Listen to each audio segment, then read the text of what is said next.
cover until we have strength. We cover until we have nations wait. We behold until we have hope. How long can you wait? We behold until we have hope. How long can you wait on me? We behold until we have hope. How long can you wait? How long can you wait? We behold until we have hope. If it takes an eternity, will you wait? Je suis très content et je suis encouragé de pouvoir délivrer ce matin un message d'encouragement. Nous allons donc honorer celles qui nous supportent, celles qui nous encouragent, celles qui nous corrigent. Amen. Nous donnent des conseils et parfois peuvent nous poursuivre avec la chaussure. Nous nous souvenons de nos mamans qui nous poursuivaient aussi. Moi, je me souviens de ça. Pour te jeter ça parce que bon, tu as failli quelque part. Et ça nous a redressés, ça fait de nous ce que nous sommes aujourd'hui. Est-ce qu'on peut faire encore une ovation à ces moments rigoureuses? Et même si certains ont oublié le cadeau, tout à l'heure, notre frère parlait de cadeau, Dieu, lui, n'oublie jamais la valeur d'une maman. Une ovation encore, s'il vous plaît.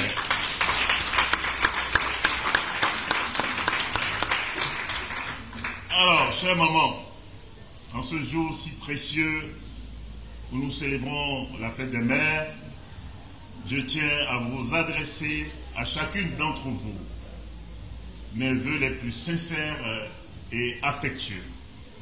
Vous êtes des piliers de force, d'amour et de foi dans vos familles et dans la famille de Dieu, l'Église.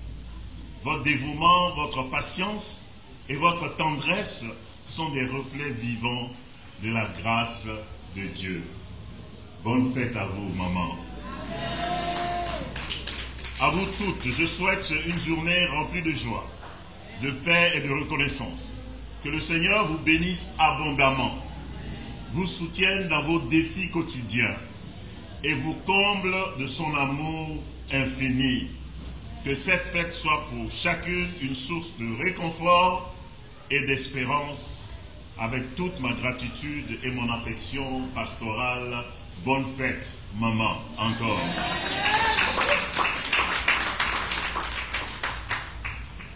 Alors, le titre de mon sermon est simple à comprendre, ça vous concerne les mamans.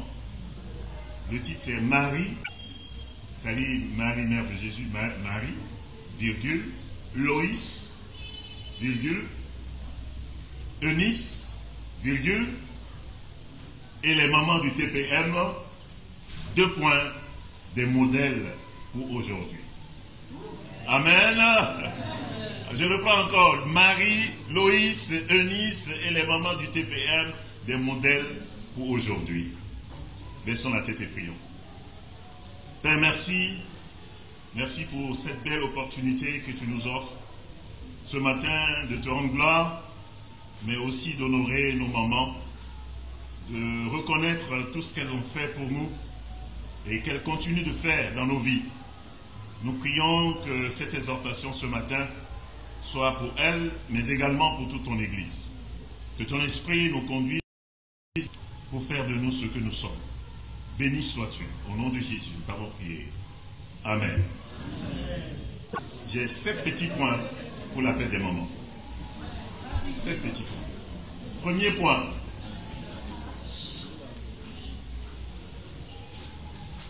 Les mamans, les architectes du foyer.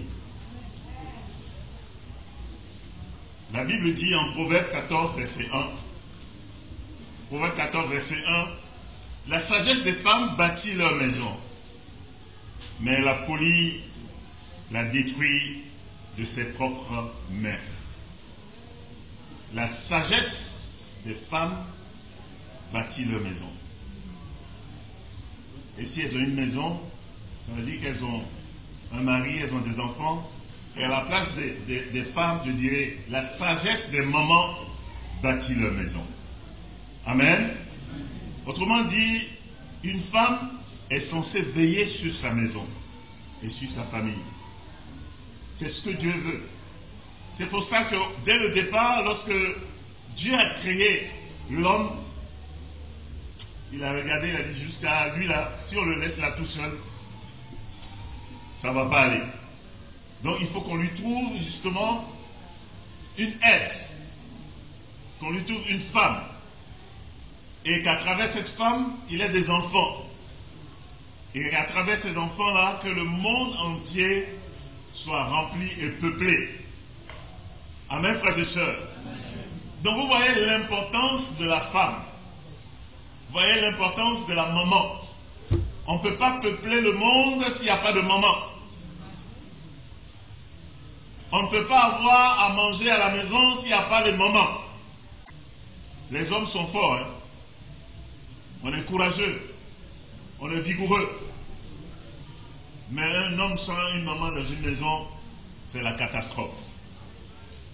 Qui est d'accord avec ça? Ceux qui n'ont pas levé la main, ils ne sont pas d'accord. D'accord.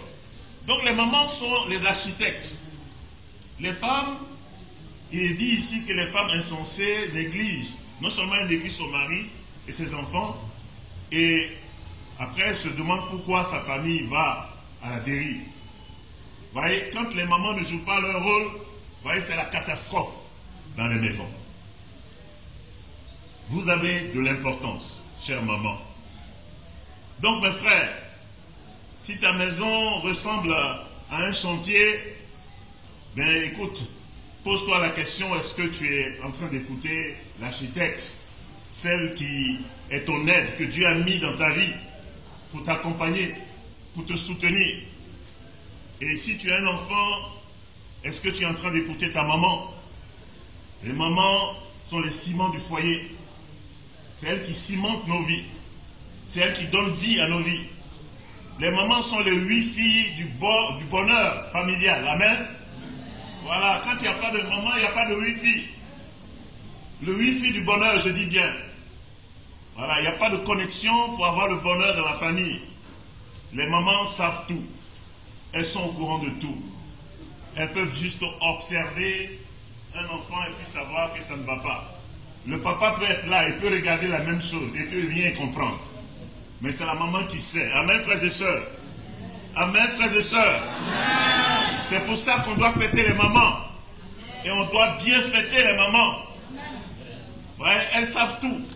Même si vous êtes en train de manger en famille autour d'un plat, si vous cachez un morceau de poulet sous le riz, elle est au courant que le poulet est sous le riz.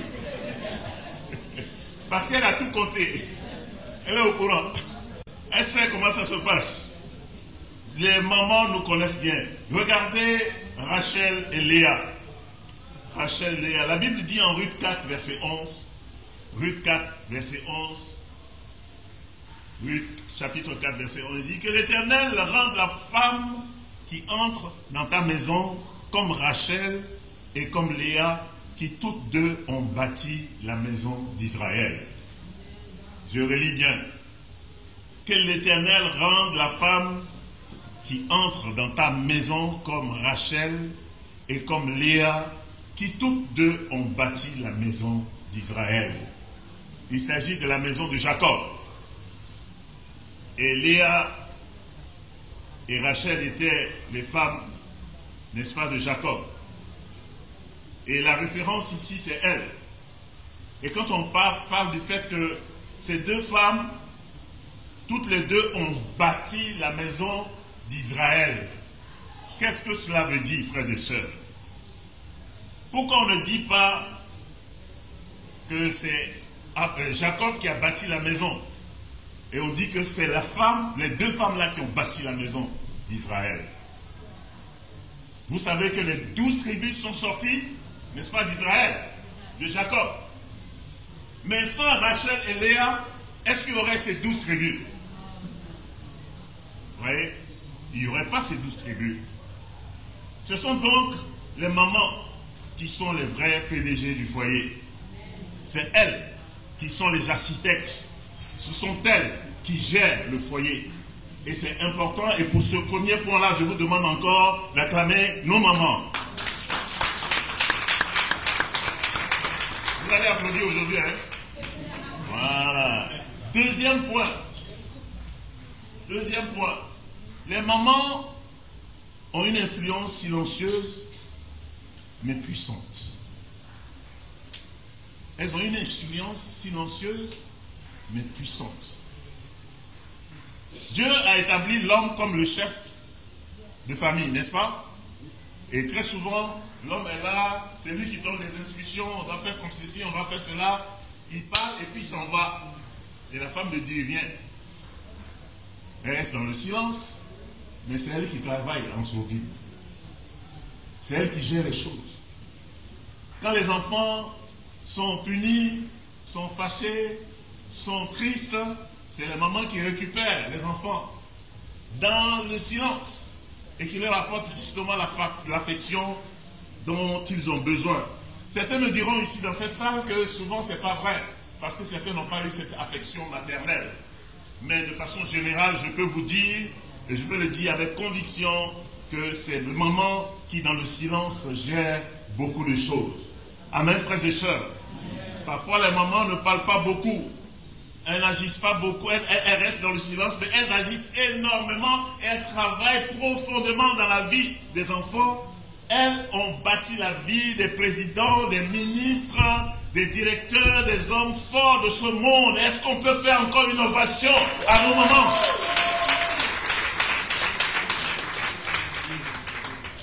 Parfois, le simple regard d'un maman peut vous amener à changer de comportement. Moi, généralement, ma maman, elle ne me frappait pas. Mais elle s'approchait tranquillement de moi quand elle veut me punir. Et tout ce qu'elle fait, c'est qu'elle attrape mes oreilles. Et c'est le bas de l'oreille. Et chez moi, c'est bien doux, c'est mou. Elle pince ça bien. Voilà. Bien. Elle ne tape pas, hein. Mais tu vas sentir la douleur. Tu vas pleurer. Tu vas savoir qu'elle n'est pas contente. Amen, frères et sœurs. Et elles agissent aussi dans la vie de nos papas. Vrai ou faux? Amen. Vrai ou faux? Amen. Voilà. Elles ramènent à la raison nos papas, les papas. Les papas ici, vous ne parlez pas. Mais nous savons que les mamans travaillent dans nos vies pour nous ramener à la réalité, pour nous aider à mieux éduquer les enfants. La Bible dit en Colossiens 3, verset 18. Colossiens 3, verset 18. Il dit, femmes, soyez soumises à vos maris comme il convient dans le Seigneur. Ou bien on dira, maman, soyez soumis à votre mari comme il convient dans le Seigneur. Mais attention, les hommes. Ici, quand il est écrit soumise, cela ne veut pas dire esclave. N'est-ce pas? Ça ne veut pas dire esclave. C'est pas ça que Dieu dit par être soumis. Les femmes doivent être soumises, mais ça ne veut pas dire qu'elles sont esclaves. Malheureusement, beaucoup de mamans sont traitées comme des esclaves dans certains foyers. Mais les mamans devraient être comme dans une équipe où chacun a sa place. Frères et sœurs, vous me suivez? Vous savez que dans une équipe, chacun a sa place, chacun a un rôle à jouer. Sinon, c'est le carton rouge. Sinon, c'est la défaite. Sinon, c'est l'échec. Là où on ne donne pas la place à la maman, à la femme dans le foyer, on sait que c'est le chaos total. C'est pour ça que Dieu a jugé bon, justement, de faire intégrer la femme dans le foyer. Regardez seulement l'influence que les mères, les grands-mères ont eue dans nos vies. Et particulièrement, nous avons un jeune homme dans la Bible qu'on appelle Timothée. Quand nous lisons en 2 Timothée 1, verset 5, 2 Timothée 1, verset 5, voici ce qui est dit. Je garde le souvenir de la foi sincère qui est en toi. Elle habitait d'abord dans ta grand-mère Loïs et dans ta mère Eunice. Et j'en suis persuadé en toi aussi. Ici, on parle de la mère et de la grand-mère de Timothée dans les termes où elles ont influencé spirituellement la vie de Timothée. Et je dis bien spirituellement. Alors, pourquoi lorsqu'on parle de Timothée, on ne parle pas de son père? Pourquoi on ne parle pas de son grand-père? Pourquoi ici il est seulement question de l'influence de sa mère et de sa grand-mère? Parce que certainement le père n'était pas souvent là. Ou alors il était là, mais ce n'était pas un homme spirituel. Le grand-père n'a pas eu l'impact assez sur la vie de son père pour que la spiritualité de son père puisse influencer Timothée.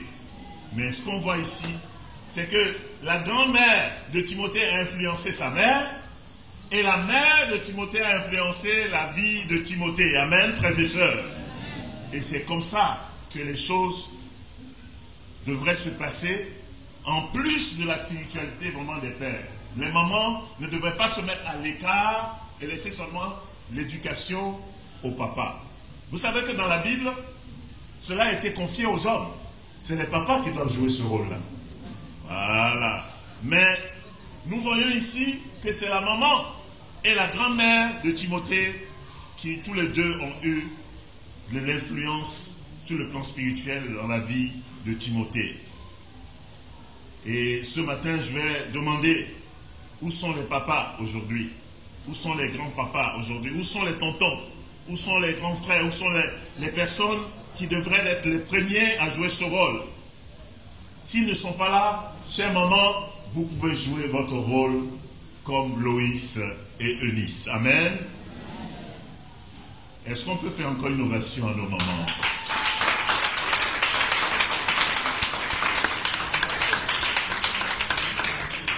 Troisième point, nous allons parler de Marie. Marie, la maman modèle. Vous voyez, même Jésus a eu besoin d'une maman. Amen. Amen. Dieu pouvait faire venir Jésus directement sur la terre comme ça, non? N'est-ce pas? Mais il a trouvé nécessaire, justement, qu'il ait une maman. Puisqu'il allait venir sur la terre et être comme un être humain, et tout être humain a besoin d'une maman. Dieu ne nous a pas envoyé Jésus par DHL. Amen, frères et sœurs. Il est passé par une maman. Et Galates chapitre 4, versets 4 à 5, nous dit ceci. Galates 4, versets 4 à 5. Il ne l'a pas expédié comme ça pour qu'il tombe directement sur la terre. Il est passé par une maman.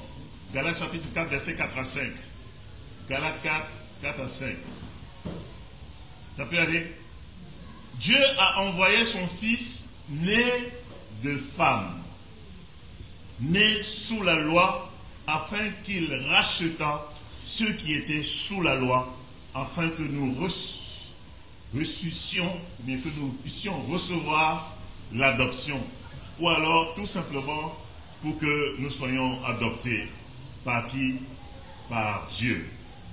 Donc, Dieu a dû envoyer son fils en passant par une mère, en passant par Marie.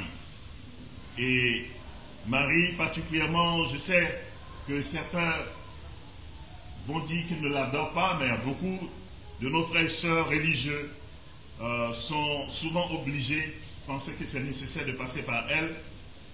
Nous ne le pensons pas, mais nous pensons que c'était une femme formidable. Amen. C'était une maman formidable, une maman qui était humble, une maman qui était simple. Elle n'était pas une star, amen, frères et sœurs, mais Dieu l'a choisie à cause de son cœur. De son cœur, parce qu'elle pouvait bien jouer ce rôle de maman. Et nous savons qu'elle était là jusqu'à la mort à la croix de son fils. Elle a supporté cela. Et même après la mort de son fils, à sa résurrection, cette maman-là était encore là. Et vous étiez là, tous les mamans, lorsque nous sommes venus au monde. Amen. Et vous êtes toujours là, et vous serez toujours là. Et je voudrais qu'on fasse une ovation encore à nos mamans d'être toujours là, comme Marie était là, depuis le commencement. Avant même que Jésus n'arrive, qu'on lui a annoncé la nouvelle que tu vas porter un enfant qui sera le sauvé de l'humanité. Elle a accepté. Très lourde tâche. Et elle a assumé. Jésus est venu dans le foyer de Marie et de Joseph. Et vous pouvez voir Jésus à 12 ans. Vous vous souvenez, Jésus à 12 ans?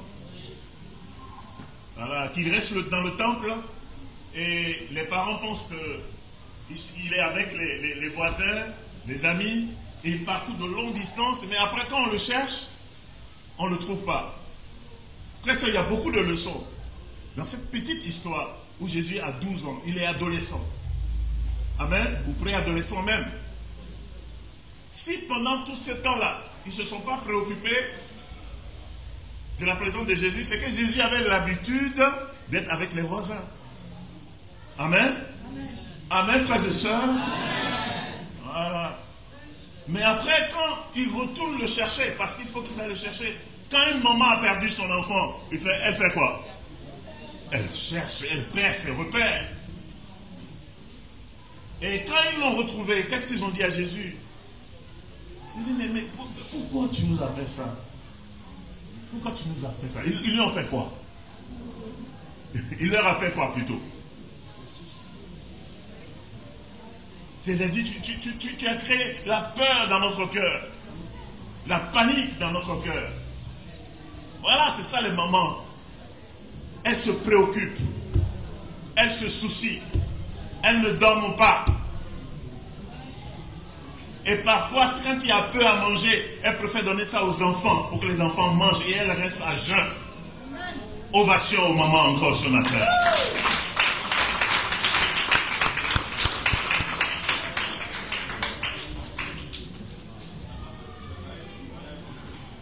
Et les mamans, je vais vous dire ce matin, même si vous n'êtes pas célèbre, même si on ne vous connaît nulle part, Dieu, lui, voit ce que vous faites pour ses enfants. Amen. Et je veux m'adresser aux sœurs qui ne sont pas mamans physiquement, mais qui sont des mamans spirituelles. Dieu voit, vous êtes aussi des mamans. Il voit votre œuvre et il vous récompensera au moment opportun. Amen, frères et sœurs. Quatrième point. La détermination d'une maman. Les mamans sont déterminées. L'histoire que je vais vous raconter, c'est l'histoire d'un homme qui s'appelle Ben Carson. Ben Carson, ce n'était pas un joueur de Africa Sport. Ben Carson s'appelait au fait Benjamin Salomon Carson. Et on l'a surnommé Ben Carson. Il est né le 18 septembre 1951 en Michigan, aux États-Unis. C'est un homme politique, mais c'est aussi un médecin, un neurologue américain, un grand chirurgien. Et cet homme-là raconte que sa maman était pauvre, elle était illettrée, mais elle priait beaucoup pour lui.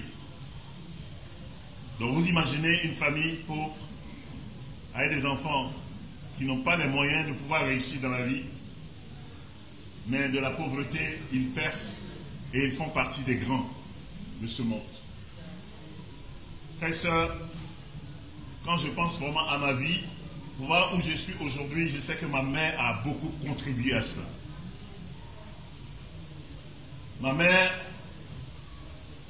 nous étions 7 enfants. Et quand mon père et ma mère se sont séparés, la première chose qu'elle a fait, elle nous a déposés chez notre grand-mère. C'est elle qui nous a éduqués à la base. Mais vous voyez, les enfants, on les met tous à l'école. Et quand on les met à l'école, il y a certains qui percent plus, qui ont plus de potentialité. Et ma mère avait vu cela en moi. Et ce qu'elle a fait, c'est qu'elle était illettrée. Elle n'a pas été à l'école. Mais elle a pensé pour que son fils perce, elle m'a envoyé jusqu'au Sénégal chez mon oncle. Elle a payé mon billet. J'avais 13 ans. J'ai pris l'avion à 13 ans pour me rendre de la Côte d'Ivoire jusqu'au Sénégal pour aller rester avec mon oncle. Et pourquoi elle a choisi cet oncle? Parce que cet oncle particulièrement était instituteur, était directeur d'école. Donc elle voulait me mettre dans les meilleures conditions pour que je puisse recevoir l'éducation qu'il faut et que je sois encadré par quelqu'un qui avait déjà réussi dans la vie, même si elle n'avait pas été à l'école. Elle l'a fait, et je vous prie de faire une ovation à ma mère, même si elle n'est pas là aujourd'hui.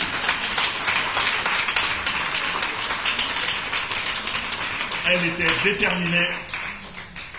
Je me souviens que ma mère faisait la navette entre le Bénin et la Côte d'Ivoire, et parfois ça faisait 3 jours de voyage.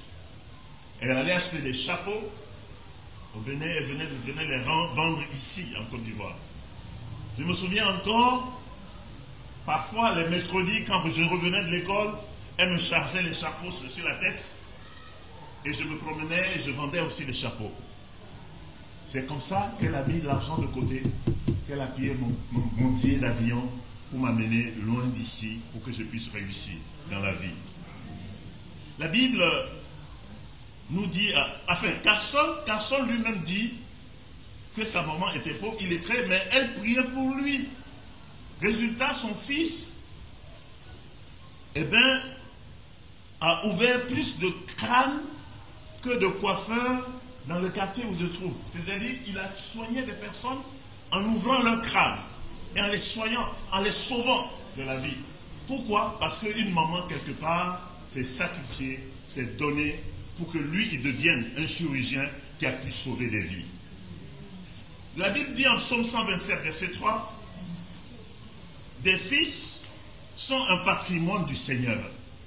Le fruit du ventre maternel est une récompense. » Amen. Des fils sont un patrimoine du Seigneur. Le fruit du ventre maternel est une récompense. Vous voyez, quand on met un enfant au monde, certains banalisent ce qui est sorti de leur ventre. Frères et sœurs, je veux être vraiment très sérieux. Certains mettent des enfants au monde et les chosifient. Ils ne leur donnent pas de l'importance. Ils ne leur accordent pas l'importance que Dieu attend d'eux qu'ils puissent accorder à leurs enfants. Parce que la Bible dit ici que c'est un patrimoine du Seigneur. Amen. Amen. Un enfant, ça fait partie du patrimoine, ils sont des biens de Dieu. Et quand une maman met un enfant au monde, on dit le fruit du ventre maternel est une récompense. C'est une récompense, c'est un cadeau de Dieu que Dieu te fait. Et quand Dieu, dans son patrimoine, t'offre un enfant, tu devais en prendre soin. Ceux qui n'en prennent pas soin ne font pas bien. Et ils devaient bien faire. S'il y a des mamans parmi nous qui ont négligé cela, c'est le moment de la repentance. C'est le moment de changement de cœur. Ben dit, même quand il voulait devenir champion de la bagarre, c'est sa mère qui se mettait à prier et à se battre pour qu'il ne rentre pas dans ce domaine-là. Donc, maman, continuez de prier, amen, pour vos enfants. Même s'ils sont mauvais, mais s'ils ont mauvais caractère, soyez déterminés. Donnez le meilleur de vous-même pour qu'ils deviennent quelque chose dans la vie. Même si vos enfants sont têtus, comme les cabris au village. Dressez-les comme il se doit. Faites appel à la sagesse de Dieu et Dieu vous aidera à les éduquer. Amen, frères et sœurs. Le point suivant, c'est maman, tu n'es pas obligé d'être une superwoman. Tu n'es pas obligé. Il y en a dans leur vie, c'est leur vie qui les intéresse. Il y a certaines mamans qui sont comme ça. Ils sont là pour être des stars. On a tout vu. Des mamans qui veulent tout faire. Qui veulent s'occuper de tout. Qui veulent être dans tous les domaines. On ne peut pas être partout à la fois. Amen. Et il y a des mamans qui entrent dans tous les domaines de leurs enfants, même quand ils sont mariés. Tu veux tout gérer. Ça aussi, c'est pas bien, les mamans. Même si vous les aimez. Même si ils vous ont coûté cher. Même si vous vous êtes sacrifié pour eux. Vous n'avez pas besoin d'être à tout endroit, d'être au courant de tout, de contrôler tout. Laissez vos enfants vivre. Amen, les mamans. Amen. Voilà, il y a ça aussi la vérité, quoi. La vérité est bonne à dire. Voilà, priez pour vos enfants. Ben, vous pouvez cuisiner chez vous, vous pouvez aller les aider à cuisiner, mais vous ne pouvez pas trop contrôler. Amen, frères et sœurs. La Bible dit, Romains 12, verset 3, je dis à chacun de vous de ne pas avoir de prétention excessive. Pas de prétention excessive. Amen. Amen, les mamans. Amen. Voilà, il faut qu'on vous dise aussi ce qui n'est pas bien. Voilà. Et Amen. Amen. Et aussi, les mamans qui touchent à tout, elles se fatiguent. Elles s'épuisent. Elles ont besoin de se reposer aussi. Vous avez besoin de repos. Donc diminuez vos charges. Vous n'êtes pas des superwoman. Vous ne pouvez pas tout faire. Hein? Voilà, maman, tu as le droit d'être fatiguée, mais tu as le besoin de te reposer aussi. Même Jésus s'est reposé, c'est pas vrai? Jésus s'est reposé, non? Toi aussi, il faut te reposer de temps en temps, c'est bon. 6e point, s'il vous plaît. J'ai presque fini. Le 6e point s'adresse à ceux qui ne sont pas mamans, à ceux qui sont des fils. Et s'il y a quelqu'un, des fils et des filles. Nous sommes tous ici des fils et des filles. Vrai ou faux? Parce que nous avons tous des mamans. Donc ça veut dire le 6e point s'adresse à nous tous. Garçons, filles, maman. Même toi, maman. Tu as une maman. C'est pas ça? Voilà. Eh bien, le 6e point nous demande d'honorer nos mamans. Il faut qu'on honore nos mamans. Qu'importe ce qu'elles sont comme défaut. C'est un commandement qui est accompagné d'une bénédiction. Il y en a qui ont eu des expériences mauvaises avec leur maman et qui malheureusement n'ont pas de bonnes relations avec leur maman. Mais le commandement qui est donné ici n'a rien à voir avec ce qu'elles ont fait, ce qu'elles n'ont pas fait, ce qu'elles ont manqué de faire, bien ce qu'elles ont mal fait. Ça n'a rien à voir. Ça a à voir tout simplement le fait qu'elles sont mamans. Dieu nous demande de les honorer, car derrière cet acte-là, eh bien, Dieu nous accorde des bénédictions. Et je vais vous dire, ce n'est pas seulement le jour de fête des mères qu'on doit honorer nos mamans. C'est tous les jours. On doit le faire tous les jours, chaque jour. Si tu l'as fait hier, tu peux faire encore aujourd'hui et demain et après-demain. Exode chapitre 20, verset 12. Exode 20, verset 12 dit, honore ton père et ta mère. Il y en a qui font ses fonds dans ça. Ils aiment papa, ils n'aiment pas maman. Honore, Exode 20, verset 12. Honore ton père et ta mère. Honore papa et maman. Afin que tes jours soient prolongés. C'est Dieu qui a dit, hein, c'est pas moi. On dit, honore ton père et ta mère afin que tes jours soient prolongés. Où ça? Sur la terre que l'Éternel, ton Dieu, te donne. Tu veux durer sur la terre? Honore ta mère. Qui veut durer sur la terre? Donc, est-ce que c'est juste qu'on honore nos mamans ce matin? Voilà. C'est pas parce qu'on veut durer forcément sur la terre, mais c'est une bonne chose qu'on honore nos mamans pour ce qu'elles sont. Mais en plus de cela, si nous le faisons, Dieu va prolonger nos jours sur terre. La Bible dit en Éphésiens 6, verset 1 à 3, Éphésiens 6, 1 à 3, il dit, enfants, obéissez à vos parents dans le Seigneur, car cela est juste. Honore ton père et ta mère. C'est le premier commandement avec les promesses. C'est le premier commandement de tous les enfants. Afin que tu prospères et tu vives longtemps sur la terre.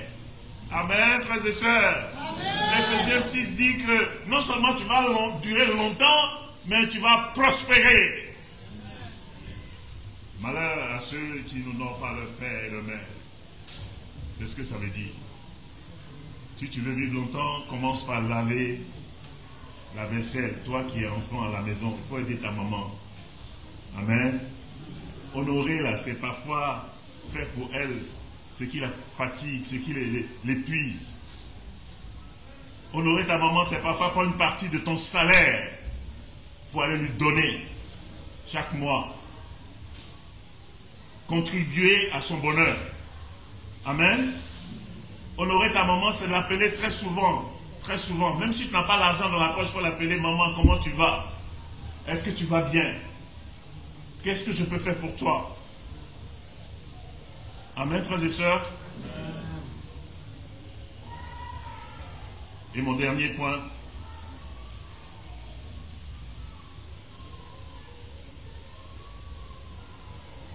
Nos mamans sont comme des Bibles vivantes dans nos maisons.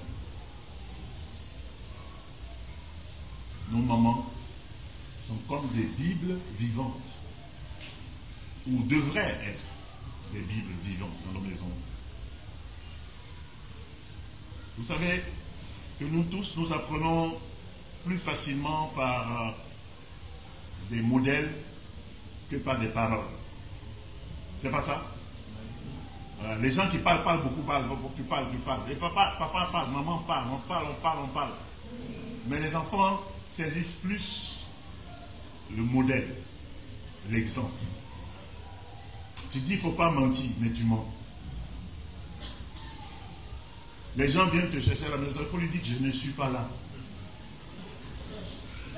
Tu apprends à tes enfants à mentir. Voilà, tu dois faire très attention à ce que tu fais. C'est vrai que tu dois faire attention à ce que tu dis. Et c'est plus facile à dire qu'à faire. Nous disons beaucoup de choses à nos enfants à faire, mais nous-mêmes, nous ne les faisons pas. Soyons des Bibles vivantes dans nos maisons. Voilà, des Bibles vivantes. C'est-à-dire que quand on dit aimez-vous les uns les autres, on doit te regarder et puis on doit sentir aimez-vous les uns les autres. C'est pas seulement aimez-vous les uns les autres, hein. Pardonnez-vous les uns les autres, hein. Mais toi-même tu ne pardonnes pas. Tu ne pardonnes pas à tes enfants. Tu ne manifestes pas de la grâce. Voilà, soyons des Bibles vivantes dans nos maisons. Amen, frères et sœurs. Maman, tu es la Bible en action. Voilà, tu es la Bible en action.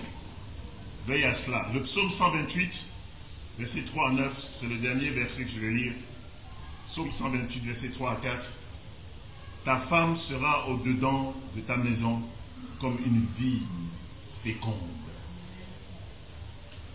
Tes fils seront comme des plantes d'olivier autour de ta table. Voici ici sera béni l'homme qui craint l'Éternel. Amen. Il y a un piège dans ce verset. On ne parle pas de maman ici, mais on n'entend pas le mot maman, on n'entend pas mais on dit ta femme sera au-dedans de ta maison comme une vigne qui est féconde. Amen. Vous voyez l'image?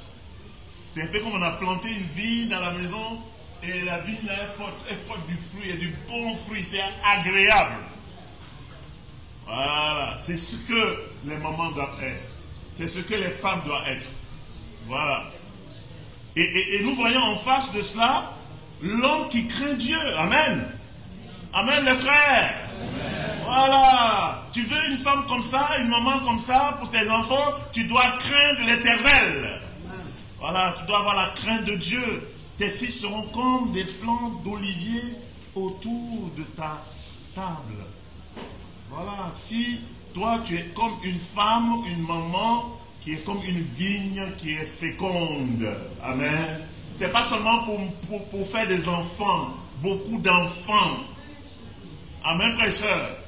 Une femme féconde, eh bien, elle donne des enfants, mais elle produit aussi des bonnes choses. Elle produit le fruit de l'esprit, comme la femme vertueuse. Amen.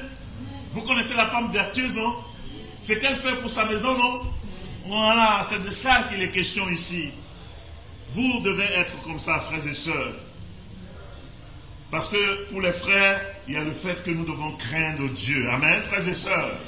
Nous devons craindre Dieu parce que ces femmes-là, ces mamans-là, c'est Dieu qui nous les a données et nous avons besoin de les traiter comme il se doit. Même si tu oublies un verset, ton amour, ta patience, ta foi devrait parler plus fort que tout ce que tu dis dans ta maison. Bonne fête, maman. Que Dieu vous bénisse.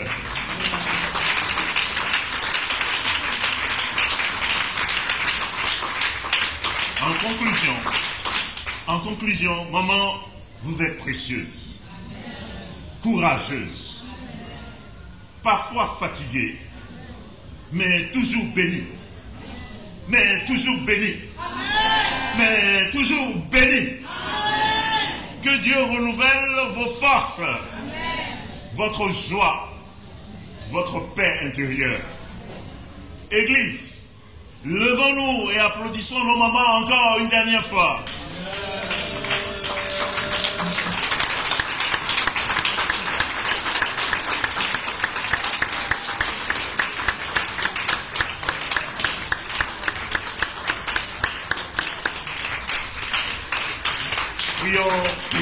Prions pour nos mamans.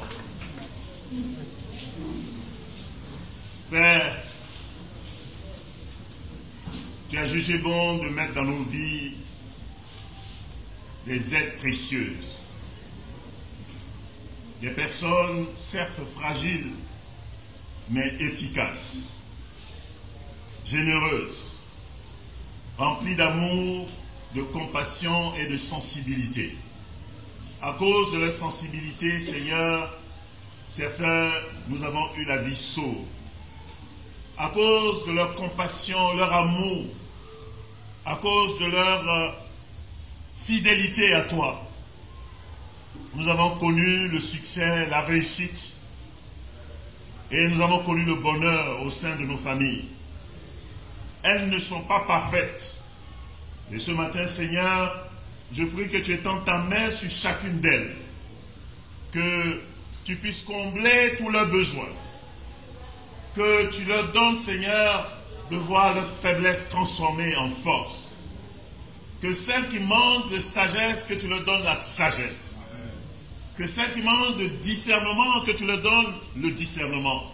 Seigneur, surtout donne-leur la vigueur, donne-leur la santé, donne-leur longue vie, Seigneur. Et donne-leur de sentir ton amour à travers nous, à travers les enfants, à travers ceux qui sont à côté d'elles, papa. Merci pour ce moment. Merci de nous avoir parlé. Merci de nous avoir édifiés et nous avoir appelés, Seigneur, à honorer nos mamans comme tu le demandes dans ta parole. Que l'honneur te revienne, que la gloire te revienne, toi qui vis et règnes maintenant et pour les siècles des siècles. Amen. Amen. Bonne fête, maman. We cover until we have strength. We cover until we have nations wait. Until we have hope. How long can you wait? Until we have hope. How long can you wait on me? Until we have hope. How long can you wait? How long can you wait? Until we have hope.